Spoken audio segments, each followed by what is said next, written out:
Hi guys, it's Tablet-News.com and I'm here with the ASUS Fonepad Note FHD6. This one is a 6-inch phablet that was announced at IFA 2013, and this device is part of a new segment, the one of 6-inch phablets that has becoming more and more popular lately. Even Nokia launched one. Okay, so this device comes with a stylus and it's priced at about $550. Once again, it's a new segment, a 6-inch device. It's a product for the young people who like to always be on the move, maybe do a little bit of working, a little bit of photo editing and stuff like that. As far as the design goes, we have a plastic case here. The sound pretty much tells everything. There is a bit of fragility, you can hear it. There's the sensation of fragility from the back of the case. The thickness is 10.3 millimeters. The weight is 210 grams. And the buttons on the side have pretty good feedback.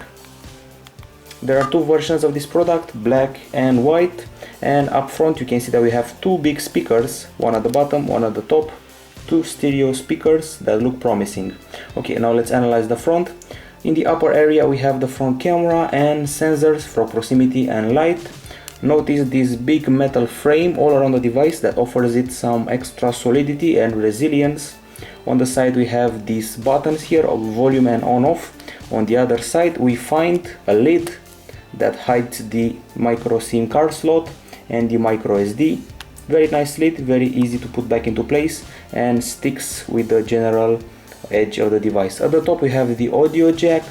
At the back we have the 8 megapixel camera with a metallic ring around it, the ASUS logo and the Intel Inside logo here, the stylus slot here at the back, the micro USB port, a microphone here, and overall this unibody design is slightly slippery and glossy because it's plasticky. From what I know, the black version is not as shiny and slippery.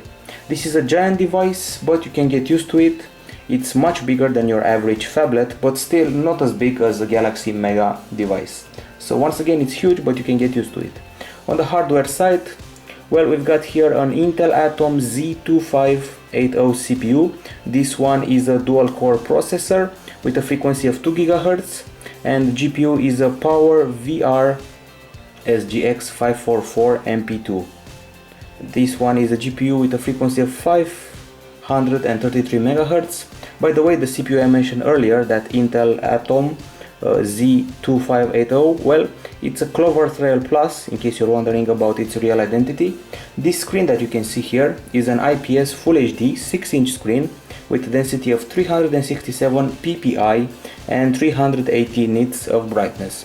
It has a scratch resistant layer and an antique fingerprint coating applied on top of it. At the inside of the device, well, we find 16 or 32 gigabytes of storage depending on the version you buy. We also have that microSD card slot, and we also have 5 gigs of extra storage in the cloud of this device. You should also know that also inside the device we have 2 gigs of Alpi DDR2 RAM, and on the connectivity side we get Wi-Fi, we get Bluetooth 3.0, Wi-Fi Direct, GPS, GLONASS and obviously 3G, and the ability to make phone calls easily. Other specs include an 8 megapixel camera at the back with BSI, no flash and a Sony sensor. Up front we have a 2 megapixel camera, and specs also include an accelerometer, proximity sensor, ambient light sensor, gyroscope and e-compass. As far as the battery is concerned, we have some screenshots to show you. Okay, so you should probably know that this is a lithium polymer 3200 mAh battery, pretty much the same battery capacity of the Galaxy Note 3, for example. I should mention that on paper this battery is able to provide 498 hours of standby time, 26 hours of talk time, 10 hours of Wi-Fi browsing or 7 hours of video playback. Well, in our test we achieved about 6 hours and a half, which is pretty close to the promise that ASUS gave us of 7 hours of video.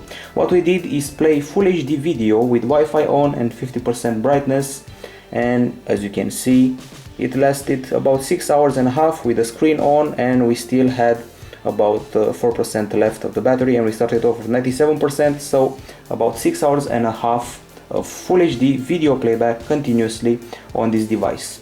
And if you're wondering about the charging time, the battery gets charged from 0% to 100% in about 2 hours and a half, and with regular use you'll be able to get about 1 day of full usage from this device.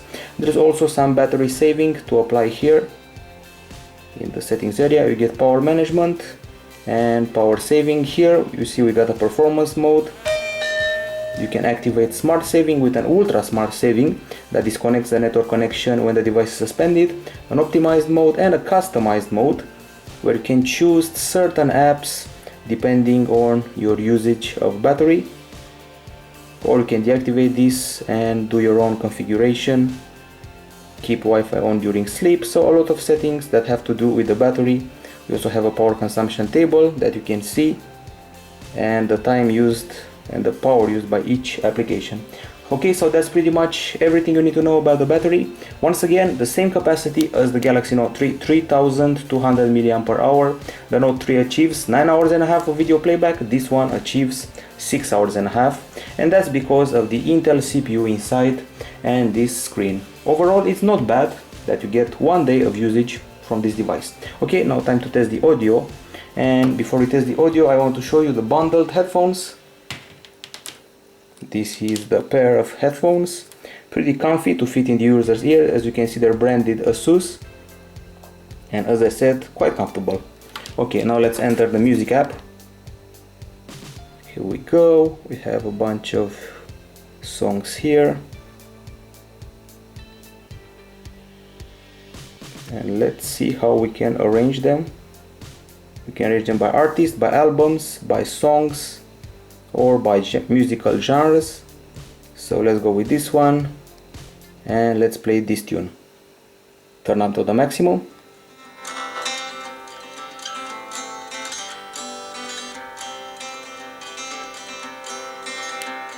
Stereo speakers.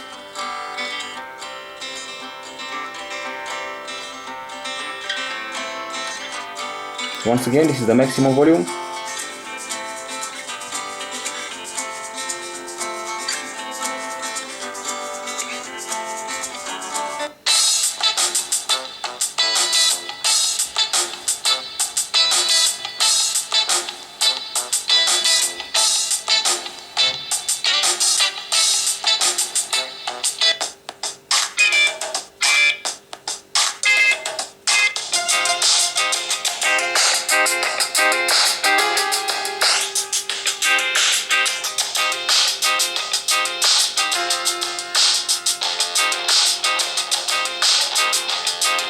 Okay, so these are stereo speaker with Sonic Master technology, and I have to say that the top speaker has a louder volume than the bottom one. This may be the problem of the fact that this is a sample version, not the final version of the device. The voice of the songs is clear, the bass is okay but not excellent, the volume is medium, could have been just a bit louder, and the voice clarity and sound clarity is okay. The headphones are comfy, they have a good bass, their clarity is okay, and you can trigger the audio wizard setting with these presets: power saving, music, movie, recording, gaming and speech. Each of those presets are changes brought to the frequency response that's boosted in certain areas. You should know that ASUS worked with the team from Bang & Olufsen on the audio technology of this device, so that's a plus. By the way, we also have FM radio, so let's connect the headphones here, and here we go. FM radio with a pretty different interface from what you're used to on Android. Bunch of settings here for various continents and pretty nice interface. Overall, the audio experience on this device is below the one of HTC One. When you saw those speakers at the top and bottom, you probably thought that the HTC One will be given a run for the money, and with a similar setup of top and lower area speakers, you probably expected something like the boom sound. Well, do not. They're good speakers, but they're not fantastic speakers like those on the HTC One. Still pretty nice, good volume, good clarity, but just a little bit below the capacity of the Galaxy Note 3 if you really want a comparison. Also, the price is smaller by about $300, so that's to be expected. Okay, now on the video side of things, well, let's get started here with the video experience. And for that I'm going to access YouTube. and show you some of our video reviews. What we're dealing with here is a 6-inch IPS screen.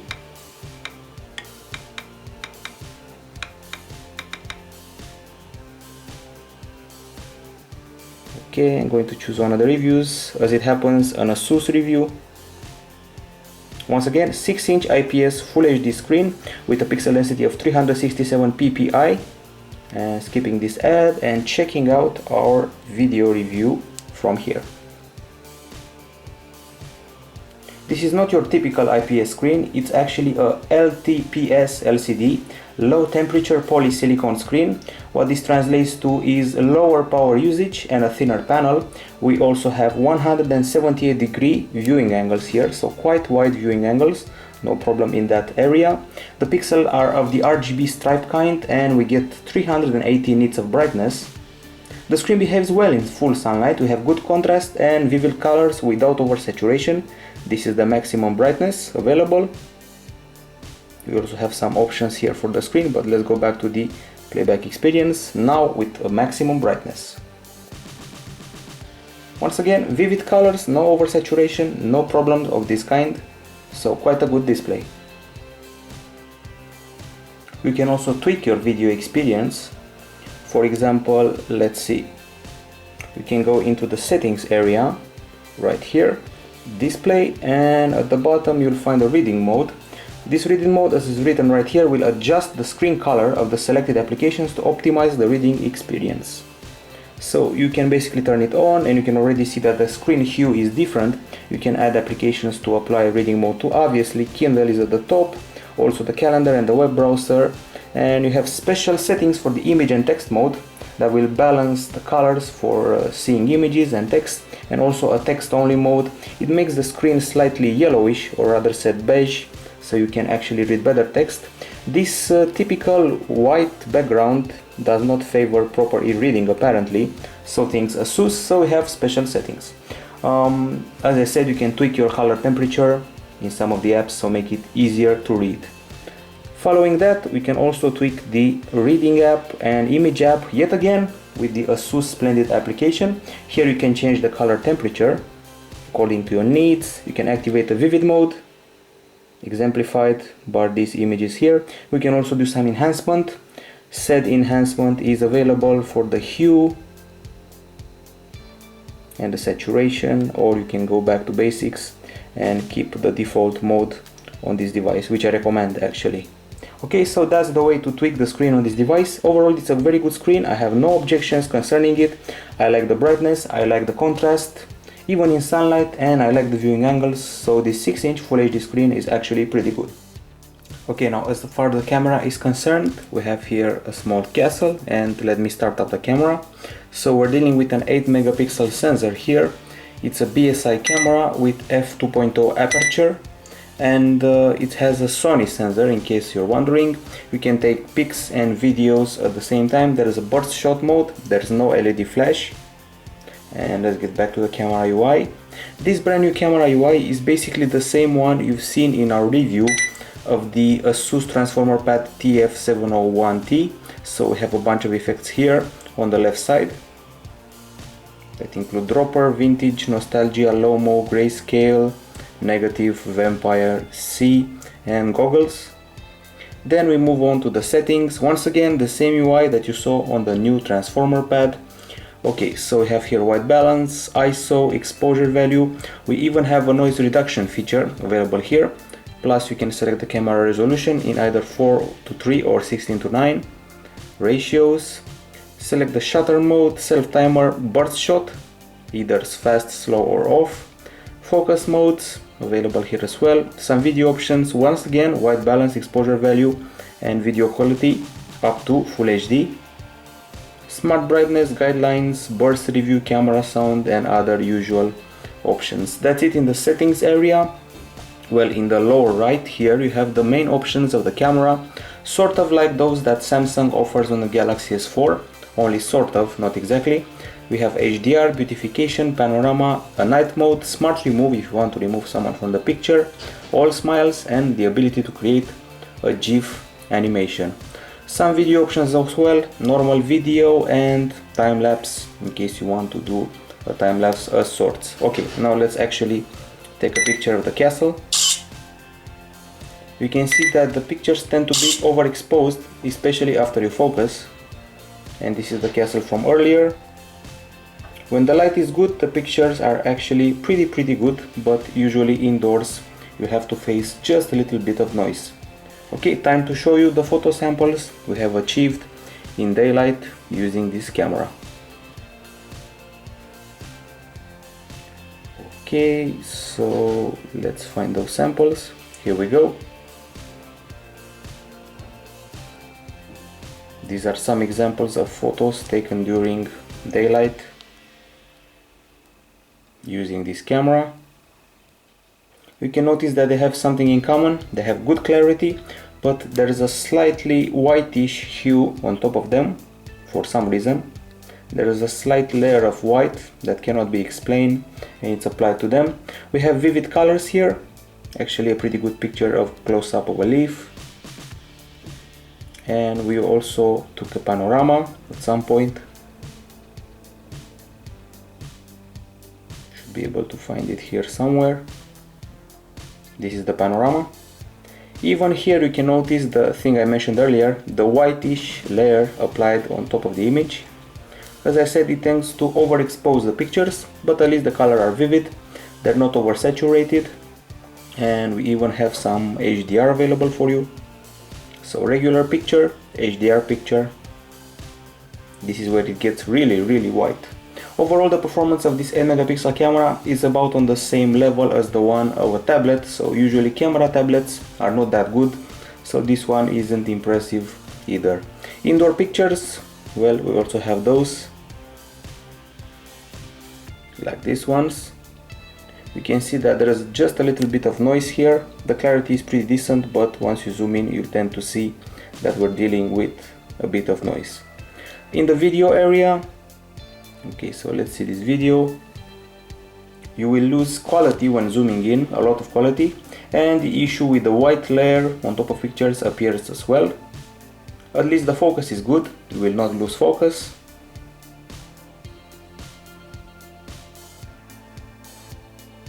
Overall, this is a pretty weak camera.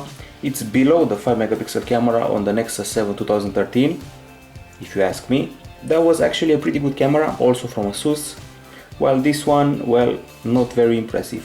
However, you can handle situations where you need to take that average picture. Don't expect to make professional photography with this handset. You can only take regular pictures, nothing fancy. Moving to the software area. This device runs Android 4.2.2 Jelly Bean, and I must mention that since I tested the battery using a lot of video playback, this handset did not get hot when playing back videos or games. Now, since this is a phone after all, it has a phone feature.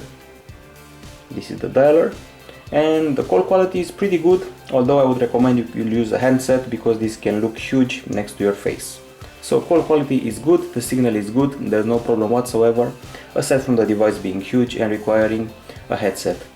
Now, as far as the browser is concerned, this is the virtual keyboard, quite comfy, with a numeric row that's welcome. Let's access Tablet News.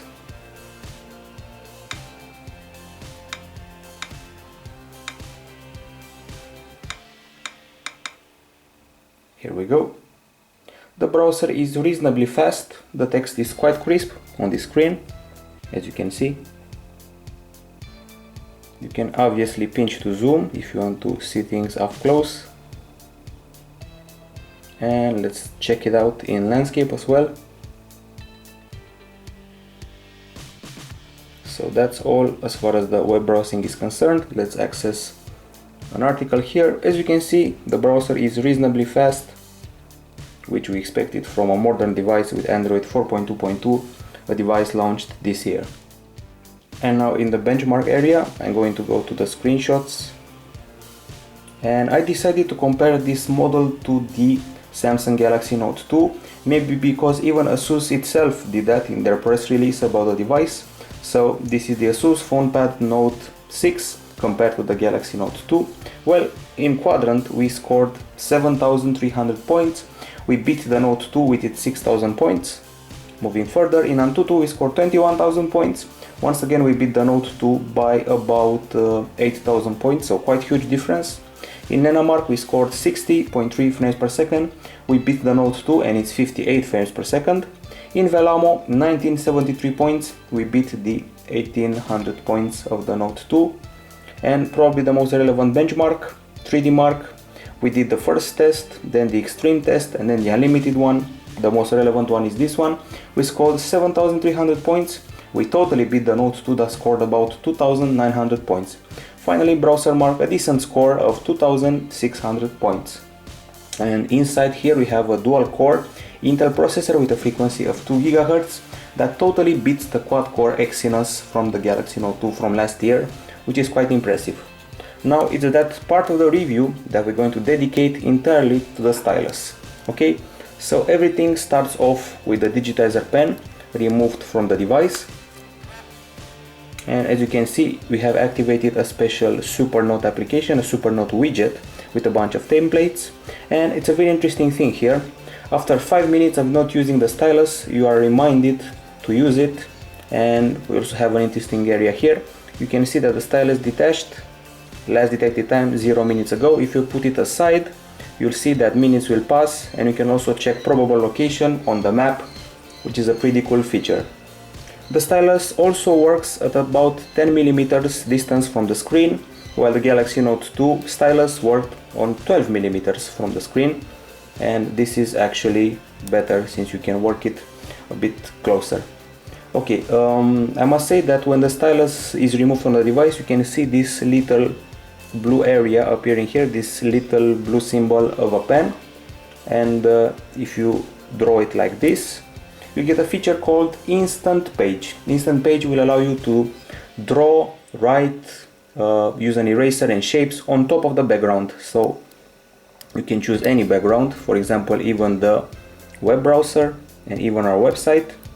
Do like this, and then you can start doodling around like I'm doing right now with a huge amount of options. Change the stroke size, the pen tip, opacity, color, and a huge amount of options, and then start drawing and doodling again. Maybe do some writing, pick up milk, or write a note like that. Then you can use the eraser. If you're not happy with what you wrote or what you've drawn, you can delete everything. And if this doesn't work, you can also use some shapes. So if you're trying to draw a square, this system comes with automatical recognition of shapes like that. And if you want to draw a circle, you can see that even if your circle is not perfect, it can become so using this shape option. So that's pretty much everything you can do in this Instant Page option. You can doodle, you can write, you can draw shapes, and you also have these options of merging the background using a tracing paper or a white paper, so you won't be distracted by the background. You can generally also do a capture of the screen, and those are the basic options that come with this app. Then you deselect this and the drawing can be saved to your pictures, and that's that. That was the Instant Page. There are also some special settings for your stylus, obviously, and they're available here. You can select the dominant hand, so if you're right-handed or left-handed, the experience will change. Detach sound, smart pick with extra information when the stylus is hovering over options and over features and stuff like that. Instant Page, the feature I've shown you earlier, auto scroll, and you can actually see the tip of the stylus when you're moving it around the screen. Okay, and you can also use the pen button. You can see here that we have a pen button. How can you use it? Well, you keep it pressed and draw a circle.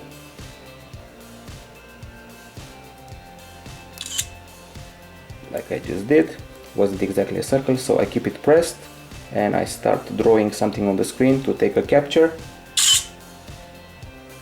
You can only capture part of the screen if you want, or the entire screen.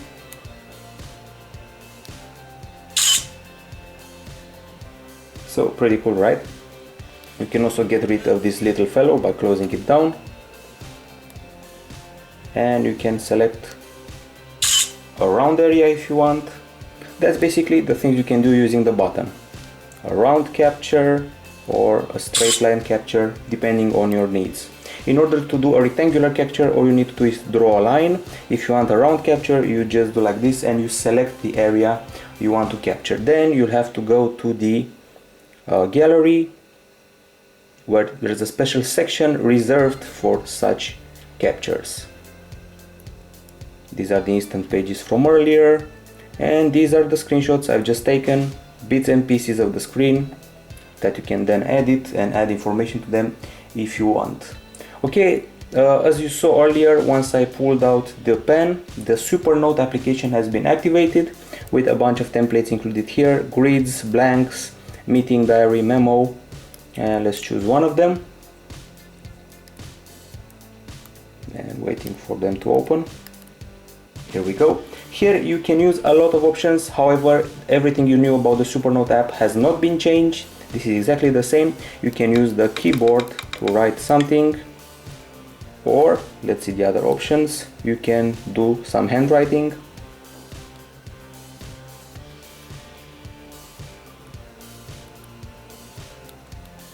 Do a test.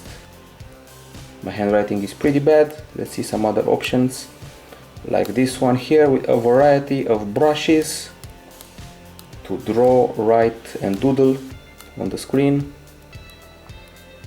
Or you can return to regular input. However, even here there's a special option for handwriting with pretty good handwriting recognition.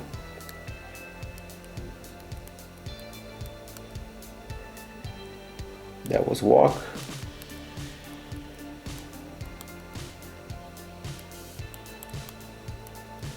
That's a pretty bad N, but it understood walk the line.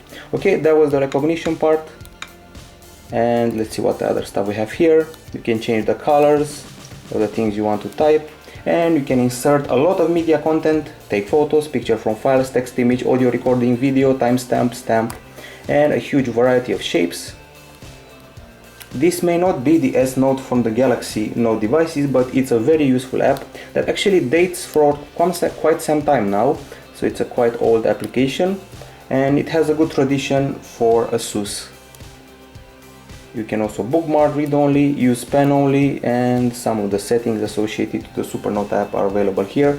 Very useful app. You saw we have shapes available. You can write text, you can do handwriting, doodling, drawing, and things like that. Okay, that was everything you need to know about this little stylus bundled with the device. You probably already know this brand new ASUS UI if you saw our review of the ASUS Transformer Pad TF701T. It involves a brand new set of icons that you can see right here, also a brand new set of widgets that may look like the older ones, but they're actually a bit new. Okay, we saw the widgets. This is the notification area with a bunch of settings like toggles, Wi-Fi, auto rotate, GPS, airplane mode, smart saving, reading mode, instant dictionary and such. Here shortcuts for some other features. And then the settings area with a special section for ASUS customized settings that include a screenshot, ASUS quick setting that can be integrated at the top, and a fast scrolling, which is pretty much everything you need to know about the new ASUS UI. Okay, now we're moving further to the app section. Here you can see all the apps that are pre-installed on the device, and there's quite a bunch of them. The important aspect to mention here is that ASUS is not fond of bloatware. These are not bloatware apps, they're actually quite useful. Most of them you already know. I've reviewed a lot of ASUS tablets over the years. We have Kindle, and we got app backup, app locker, got a dictionary here, and we also have the, aside from the app backup, we also have the typical file manager. We also get pre-installed Flipboard, so you can flip around the news, Twitter and Facebook. And aside from Flipboard, we also have a parental lock if you want this device to be used by the little kids. And then we got Polaris Office for your productivity needs. Continuing the list, we got ASUS Story. Story will be used to make a collage of photos. Even this one has been shown at least 3 times to you over the previous ASUS reviews. There's no need to show it. And then there's tasks. You can create a scheduled task here with a reminder, a memo, and everything that goes with it. We got web storage and Zenio, and the apps I do want to show you include Maps. Maps looks hot on this 6-inch screen. Usual experience, satellite included.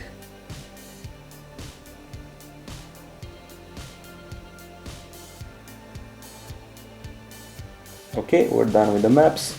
Then there's the e-reading area, my library, a bunch of books here, a lot of them actually. Let's see some fables.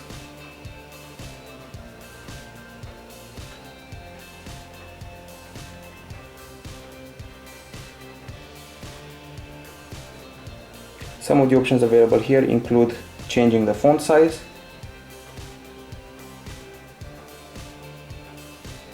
and text to speech is also available. There is a day or night mode available as well. Let's see other things. You can also leave a mark where you last read, and that's pretty much the e-reading experience on this phablet. By the way, you can also swipe from below the home button and achieve these shortcuts here. Nothing fancy, just Google, settings, apps, voice command, gallery maybe, and the web browser.